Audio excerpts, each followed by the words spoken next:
Now, I think that we could all agree on the fact that 2023 has been by far the worst year for Disney on all different models, whether it be the streaming business model, their movies, their stocks, their merchandise, just everything related to the parks as well, are all underperforming, and it's all because of Bob Iger, the board, and most importantly, if you really want to look down to the root of it all, it's BlackRock and Vanguard, just to name a few.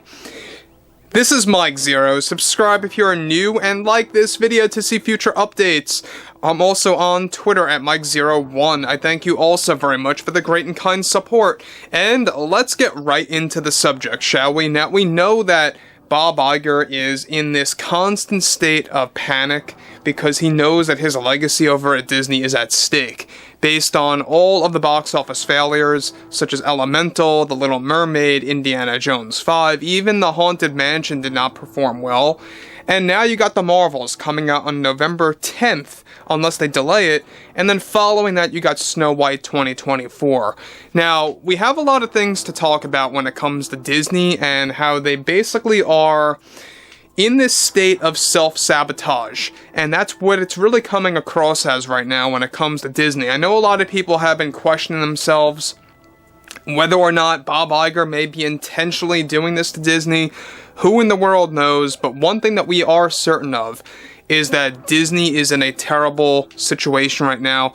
Regardless of what Bob Iger wants to make it seem like on the record, he will lie as much as he can to appear as if Disney is really not having a serious problem right now.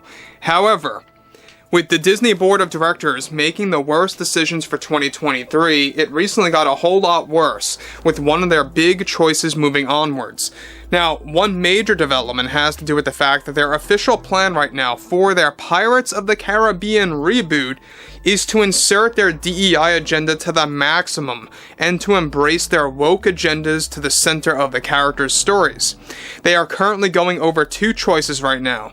Number one is to fully recast Captain Jack Sparrow and keep him in the story to make it a soft reboot where Johnny Depp will no longer be playing the character, and number two is to embrace a full-fledged reboot where a brand new character, of course, will hold Captain Jack Sparrow characteristics to essentially cherry-pick pieces of the character into the new one.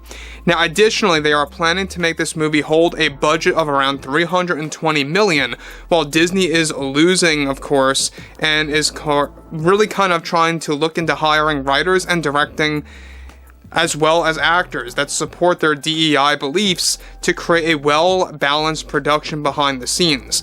Now guys, let me just stop here for one moment. The thing that I find very difficult for Disney is the fact that they really don't know how to understand their core audience. And it's pretty much universally known at this point where it's not that they're really out of touch with reality anymore. This is all 110% deliberate. They are deliberately dismantling the franchises that you know and love. They are beginning to go on a train of reboots.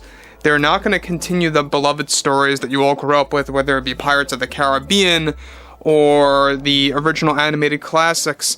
They want to give you a full different tale where it basically dismantles the source material, where it's unrecognizable and you really can't even tell what movie this is going to be. So their two ideas right now I think are disastrous over at Disney.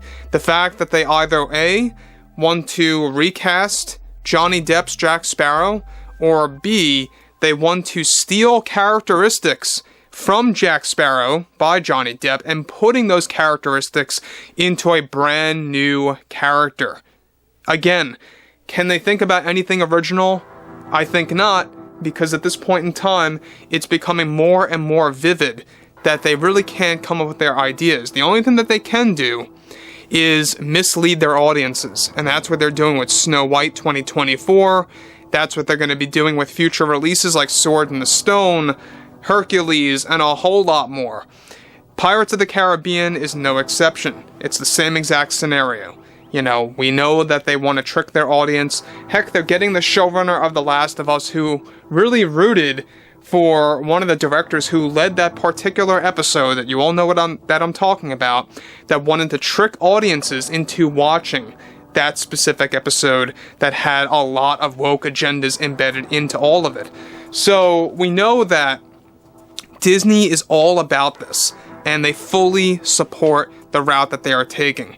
Now, moving onwards. However, it doesn't stop here, as now many Disney board members are also fighting for Kathleen Kennedy to gain more creative power at Lucasfilm as well, to form the creative power that she had lost during the Chapek era.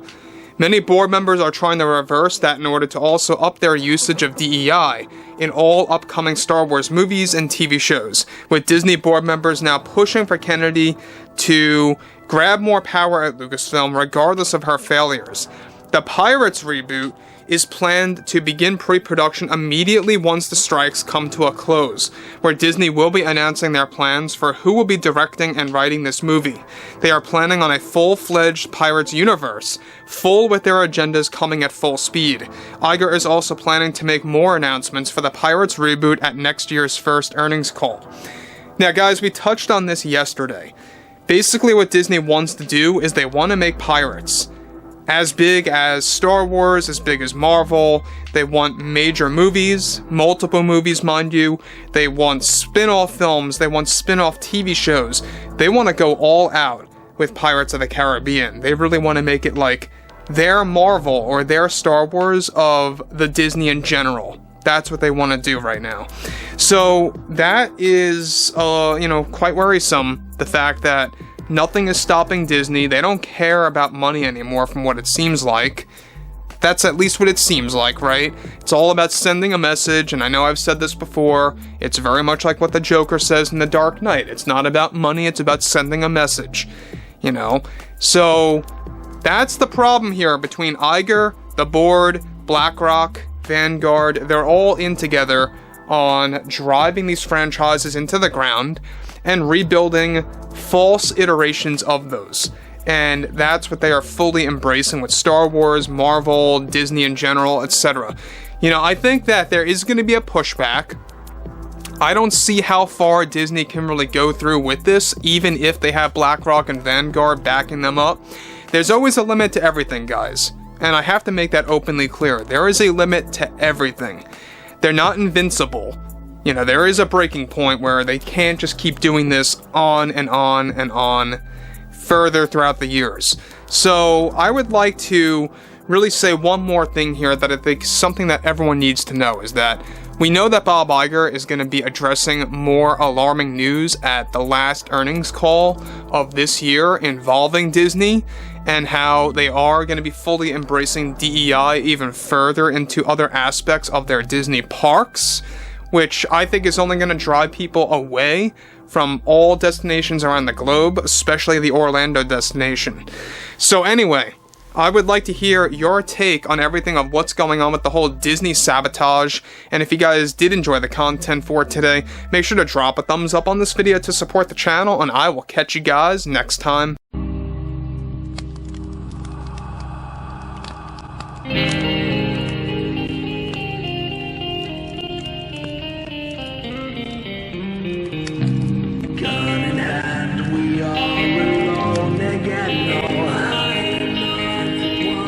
From night to moon we hear them moans again.